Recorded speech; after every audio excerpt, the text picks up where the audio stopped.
এবার তাহলে লিস্ট অনুযায়ী মালগুলা মাইপে মাইপে নাইটরে বুঝাই দে, ভালো করে দি। ভাই এই তেলটা দিলেই হয়ে যাচ্ছে। ভাই ভালো করে লিস্ট দেখে দেখে দাও, ওই রাধুনিক লিস্ট করে দেছে ওই অনুযায়ী দাও, বেশি হোক সমস্যা না, যেন কম না পড়ে। ভাই লিস্ট অনুযায়ী মাল সব দেছে, তুমি লিস্টটা মিলে নিয়ে নে।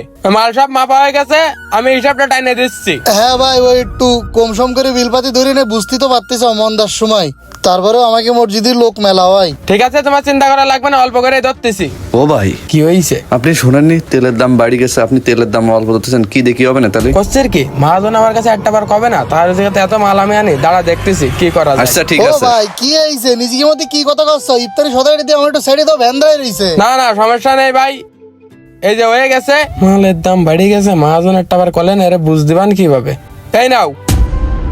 ও ভাই বুঝলাম না, সবাই ইফতারি দিলে কারো 6,000 উপরে কেনাকাটা করা লাগলো না, আমার 7,500 টাকা বিল কিরম করে হয়ে গেল? ভাই তুমি বুঝবা না, প্রত্যেকটা মালের দাম বাড়তি।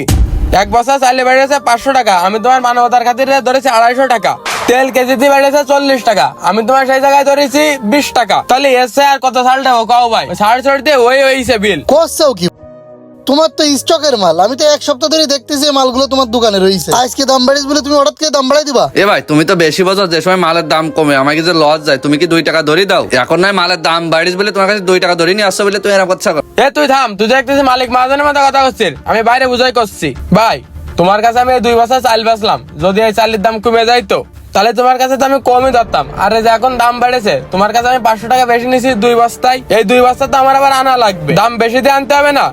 এই হচ্ছে বিষয়। যে ভাই তুমি 6 কেজি তেল নিলে, কেজিতে বেড়েছে 40 টাকা, সেই জায়গায় আমি তোমার দিয়েছি 20 টাকা করে। আমার 1 কেজি তেল বেচলে সর্বোচ্চ লাভ থাকে 5 টাকা, সেই জায়গায় আমি তোমার কয় টাকা ধরেছি তুমি দেখো। এত সাল দেওয়ার পরেও কাছে বিল বেশি হয়ে গেছে। এই যে তোমার আমি দিয়েছি 6 লিটার তেল, আমি তো 6 লিটার আনতে পারবো না, আমার আনতে হয় ব্যারেল ধরে, এক ব্যারেলে থাকে 180 লিটার তেল। তাহলে তোমাকে যদি আমি এত কম দামে দিই, তাহলে আমার 180 লিটার তেলে কয় টাকা ঘাটতে পারবে তুমি কিছু বুঝতে পারতে চাও? হ্যাঁ ভাই আপনি ঠিক কথা কইছেন, এত মানবতা দেখাতে গেলে তো আমাকে দোকানদারি চলবে না, দোকানদারি করতে গেলে মানবতা দেখানো যাবে না। এই জন্যই তো আপনি প্রতি বছর 1 বিঘা করে জমি বেচে এনে এই দোকানে টাকা ঢালেন। এই থাম বেটা, কি করছিস তুই? আমি কেন ব্যবসা করার জন্য বইছি? আমি তো আমার এলাকার লোকজনের একটু সুযোগ সুবিধা দেখি, জমি জায়গার কথা হেনে করছিস কি জন্য? বাহ, দামও বেশি নিচ্ছাও, আবার বড় বড় জ্ঞানের কথাও করছাও।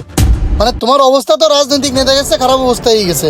তোমার প্রতিষ্ঠানে একটা মাল স্টকে রয়েছে, দাম বাড়তে পারে জিনিসের, মানতেছি সমস্যা না, কিন্তু আজকে এর জন্য তো তোমার অতিরিক্ত টাকা দেওয়া লাগতেছে না, তুমি তো কম দামে কিনে নিয়ে এলে জিনিসটা। এবার কার অনে 10টা শ্যাম্পু দে দিচ্ছি ভাই। এই জন্যই মানুষের সুযোগ সুবিধা দিতে নেই।